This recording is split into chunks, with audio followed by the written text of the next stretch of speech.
ആ കാണുന്നതാണ് എൻ്റെ ഫ്ലാറ്റ്. ഞാൻ അവിടെയാണ് താമസിക്കുന്നത്. പാർവതി വിളിച്ചപ്പോൾ എനിക്ക് ഈ കട ഉദ്ഘാടനം ഇല്ലാതെ കട വെച്ചു എല്ലാം കഴിഞ്ഞതിന് ശേഷം ഇത് ആരെ കൊണ്ട് ഉദ്ഘാടനം ചെയ്ത് ആലോചിച്ചപ്പോൾ തൊട്ടടുത്ത് ആരുണ്ട്, വെറുതെ ഇരിക്കുന്ന ആരുണ്ടെന്ന് ആലോചിച്ച് എന്നെ വിളിച്ചതാണെന്ന് എനിക്ക് സംശയമുണ്ട്. കാരണം വെച്ച് കഴിഞ്ഞാൽ അങ്ങനെ വിളിച്ചുകൊണ്ട് രണ്ട് ഗുണങ്ങളുണ്ട്. കാരണം നമ്മൾ സാധാരണ എറണാകുളത്ത് വന്ന കുറെ പേരുണ്ട് അല്ലേ. അപ്പോ ട്രാവൽ അലവൻസ് ഇല്ല, ചെലവില്ല, ഇവിടുന്ന് വരുന്ന പെട്രോൾ കാശ് എല്ലാം പാർവതി ലാഭിച്ചു. അതിൽ നിന്ന് പാർവതി ഒരു മികച്ച ബിസിനസ്സുകാരിയാണ്. നമുക്ക് ഒരു ഉദാഹരണമാണ്. എനിക്ക് തോന്നുന്നു എന്റെ വീട്ടിൽ നിന്ന് കാലത്ത് വെച്ചാൽ ഈ കടയെത്തി. എന്തായാലും പാർവതിയുടെ ആദ്യ സംരംഭത്തിന് ആദ്യ സംരംഭത്തിന് എല്ലാവിധ ആശംസകളും. അതോടൊപ്പം തന്നെ നമ്മളെ എല്ലാ മുക്കിലും വീടുകളും ഇപ്പൊ കഴിഞ്ഞ ദിവസം വരെ എൻ്റെ ഒരു ഫ്രണ്ട് സുഹൃത്തിനോട് ഞാൻ പുതിയതായിട്ട് ബിസിനസ് തുടങ്ങണമെന്ന് പറഞ്ഞപ്പോൾ അവളോട് ഒരു പുതിയൊരു ഐഡിയ ഉണ്ട്. എന്താണെന്ന് വെച്ചപ്പോൾ ഒരു ബൊട്ടീക്ക് തുടങ്ങിയാലോ എന്ന് പറയും. കാരണം മുക്കിന് മൂലയിൽ ഉള്ള ഒരു സാധനമാണ് ഈ ബൊട്ടീക്ക്. അപ്പോ അങ്ങനെ ഒരു സാധനം പാർവതി തുടങ്ങണമെങ്കിൽ ഒന്നും കണ്ട് പാർവതി ഇങ്ങനെ ഒരു സാധനം തുടങ്ങില്ല എന്നുള്ളൊരു ഉറപ്പുണ്ട്. അതുകൊണ്ട് തന്നെ ഇതൊരു എന്തായാലും ഇടപെടലും വലിയ ചിന്തയും ആലോചനയും ഉണ്ടായിട്ടുണ്ടെന്നുള്ള കാര്യം തീർച്ചയാണ്. പാർവതിയുടെ ബിസിനസ്സുകാരി ഞാൻ നേരത്തെ പറഞ്ഞ പോലെ ചെലവെടുക്കുന്ന ഭാഗമായി ഈ ഉദ്ഘാടനം വലിയൊരു ലാഭത്തിലാണ് പോയിക്കൊണ്ടിരിക്കുന്നത്. അതുകൊണ്ട് തന്നെ യെസ് ആണല്ലേ, ഓക്കെ. അപ്പൊ പഠിച്ച രണ്ടാൾക്കാരാണ്. അപ്പോ എന്തായാലും ഇവിടെ നിന്ന് എത്തിച്ചേരാൻ കഴിഞ്ഞാൽ ഒരുപാട് ദൂരം സഞ്ചരിച്ച് ഇവിടെ എത്തിച്ചേരാൻ കഴിഞ്ഞാൽ ഒരുപാട് സന്തോഷം. എല്ലാവരും ആശംസകളും.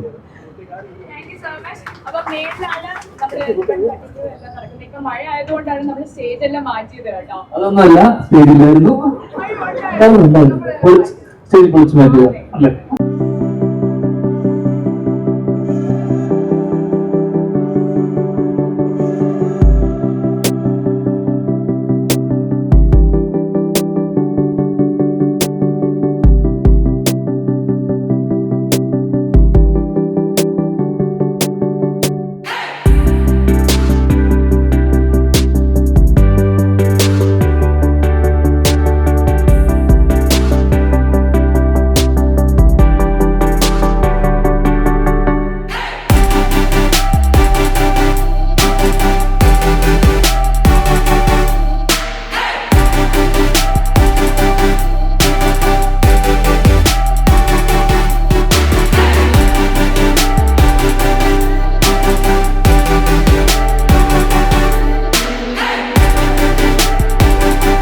അറിയാം, നടിയാണ്, ആങ്കറാണ്.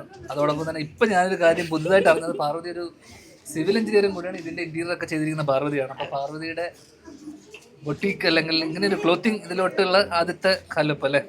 അപ്പം ഇതിനോടുള്ള താല്പര്യം വരാൻ കാരണം പെട്ടെന്ന് പണ്ട് നമ്മളൊക്കെ ഈ പണ്ടെൻ്റെ ഏറ്റവും വലിയ ആഗ്രഹം എന്ന് വെച്ച് കഴിഞ്ഞാൽ ഈ മുട്ട പപ്സും ഇതൊക്കെ മറ്റേ ലൈഫ് ജ്യൂസ് ഒക്കെ കൊടുക്കുന്ന ബേക്കറി കാണുന്ന സമയത്ത് ഒരു ബേക്കറി, എന്തെങ്കിലും ഒരു ബേക്കറി വാങ്ങണം എന്ന് ആഗ്രഹം ഉണ്ടായിരുന്നു. അതുപോലെ എപ്പോഴും ഷോപ്പ് ചെയ്ത് തുണിക്കട തുടങ്ങി അതിൽ നിന്ന് തന്നെ ഷോപ്പ് ചെയ്യാന്നുള്ളൊരു സാധാരണ. അതുകൊണ്ട് സാധാരണ വെസ്റ്റേൺ വേസ്റ്റ് നമ്മുടെ ട്രെൻഡത്ത് അങ്ങനെ കിട്ടാറില്ല, വളരെ കുറവാണ്. നമുക്ക് ഇങ്ങനെ യൂണീക്ക് ആയിട്ടുള്ള ഇവിടുത്തെ എല്ലാം സിംഗിൾ പീസസേ ഉള്ളൂ. ഒരാൾ ഇട്ടോട്ട് പോകുന്ന സാധനം വേറൊരാൾക്ക് കാണത്തില്ല. അതെനിക്ക് ഉറപ്പ് വരാൻ പറ്റും കേട്ടോ. അത് മറ്റേ സി.ഡി. മുസയില് മറ്റേ ക്യാപ്റ്റൻ രാജ് പറഞ്ഞ പോലെ. പക്ഷെ ഞാൻ ശരിക്കും പറഞ്ഞതാ, ഇവിടെ വന്ന നല്ല വെസ്റ്റേൺ വെയർസ് കിട്ടുമെന്നുള്ളതിൽ എനിക്കൊരു എന്താണ് ഉറപ്പുണ്ട്. പിന്നെ എല്ലാവർക്കും പിക്ക് ചെയ്യാൻ, എന്ത് ഫംഗ്ഷൻ വേണമെങ്കിലും പിക്ക് ചെയ്യാൻ പറ്റുന്ന എല്ലാ സാധനങ്ങളും ഇവിടെ ഉണ്ട്. എനിക്കും ചേട്ടൻ പറഞ്ഞ പോലെ ആയിരുന്നു, പണ്ട് ഈ ചായ ഭയങ്കര ഇഷ്ടമാണ്. അപ്പൊ എപ്പോഴെങ്കിലും ചായക്കട തുടങ്ങുന്നത്. പക്ഷെ ഞാൻ തുടങ്ങി കേട്ടോ. നെക്സ്റ്റ് ഇയർ ചേട്ടൻ തന്നെ വന്ന് എനിക്ക് അത് ഉദ്ഘാടനം ചെയ്ത് തരണമെന്ന് ഞാൻ ആഗ്രഹിക്കുന്നു. ശരൺ പാർവതിയുടെ പാർട്ണറാണ്. ശരണിന്റെ ഈ വഴിക്ക് തന്നെ വേറെ അപ്പൊ ഈ ബേസിക്കലി ഈ റോഡിലുള്ള പലതും ഇവരുടെയാണ്. ഈ റോഡ് മൊത്തം ഇവരങ്ങ് വാങ്ങാം. ആ ഫ്ലാറ്റ് ഒഴിച്ച് ഞാൻ പറഞ്ഞിട്ടുണ്ട്, അവിടെ ഞാൻ താമസിക്കുന്നുണ്ട്. അത് ഒഴിച്ച് ബാക്കി ഇവരുടെ. ഞാൻ ഏറെക്കുറെ ആഗ്രഹിച്ചൊരു ഫ്ലാറ്റ് ആയിരുന്നു ആർക്കൊക്കെ. അത് ഞാൻ വാങ്ങി. അതെ, അത് ചേട്ടൻ ബാക്കി.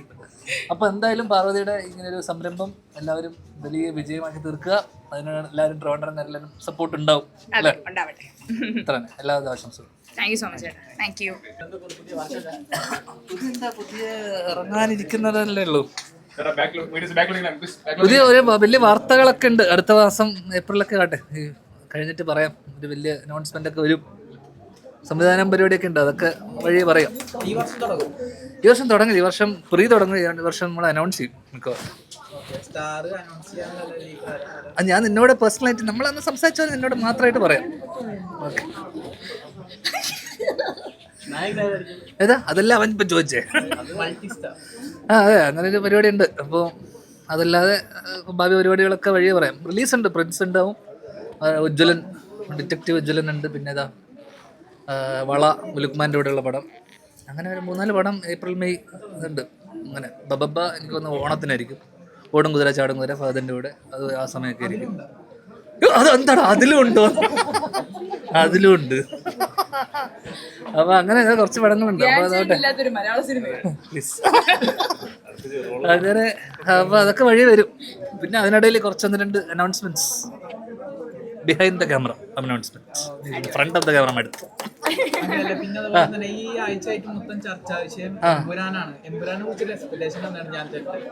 അത് വലിയ, ഞാൻ പുള്ളിയുടെ ഭയങ്കര ഫാൻ ബോയ് ആണ്. അപ്പം എനിക്ക് എക്സ്പെക്ടേഷൻ അപ്പുറം അതൊക്കെ എന്താ പറയണ്ടേ, ഇത്രയും കാലത്ത് അവരുടെ ഒരു അധ്വാനം ഡെഫിനറ്റ്ലി എല്ലാവരും വെയിറ്റ് ചെയ്യുന്നൊരു സിനിമ. അതിനെക്കുറിച്ച് നമുക്ക് ഇനി 27-ന് കണ്ടറിയാം. ഉറപ്പായിട്ടും വലിയ വിജയമായിരിക്കും എന്നുള്ള പ്രതീക്ഷയാണ് എല്ലാവരും. നമ്മളെ എന്താ പറയണ്ടേ, ആ expectation, heavy expectation, high expectation. എന്തായാലും ഫസ്റ്റ് ഷോ കാണണം. അല്ല, ഇതിപ്പോ ലാൽ സാർ പടം, രാജുവേട്ടൻ്റെ പടം, തീർച്ചയായിട്ടും നമ്മൾ രണ്ടുപേരുടെയും വലിയ ഫാൻസ് അല്ലേ. അപ്പോൾ അതുകൊണ്ട് എല്ലാവരും പോകുമല്ലോ, ഞാൻ മാത്രമല്ല, ഇവിടുത്തെ കേരളം മൊത്തം വെയിറ്റ് ചെയ്തിരിക്കുന്ന ആ സിനിമയ്ക്ക് വേണ്ടിയല്ലേ. തീർച്ചയായിട്ടും.